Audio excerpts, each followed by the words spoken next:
25শে December ছিল আমার পিসির তরফ থেকে গ্র্যান্ড আইবুড়ো ভাত ভূতের রাজা দিল বরে। ওরা আগে থেকেই সবটা প্ল্যানিং করে রেখেছিল, তাই আমরা দুপুরবেলা চলে গেছিলাম এখানে দুপুরে লাঞ্চ করব একসাথে।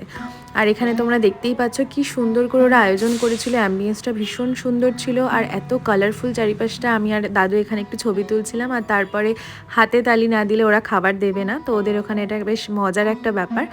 তো তারপরে এই বিগ বেঙ্গলি থালি তোমরা দেখতেই পাচ্ছ, কি নেই এই থালিতে। ইলিশ মাছ থেকে শুরু করে মাটন থেকে শুরু করে মিষ্টি দই, পুরো বাঙালি খাবার। প্রত্যেকটা খাবার আমি টেস্ট করেছি আর এত সুন্দর, এত টেস্টি, খুবই ভালো লাগছিল। আর তারপরে আমাদের আশীর্বাদ পর্ব শুরু হলো। এখানে দাদু প্রথমে আশীর্বাদ করে নিচ্ছিল, তারপরে পিসি। আর মেহের আসতে পারেনি বিকজ ওর শরীরটা সাডেনলি একটু খারাপ করে যায় সেই জন্য। আর যত দিন এগিয়ে আসছে না, আমার মনে হয় প্রত্যেকটা ব্রাইড টু বি যাদের আগামী দিনে বিয়ে, সবাই এই ফেজটা দিয়ে যাও। একটা মিক্স ফিলিং কাজ করছিল, ভীষণ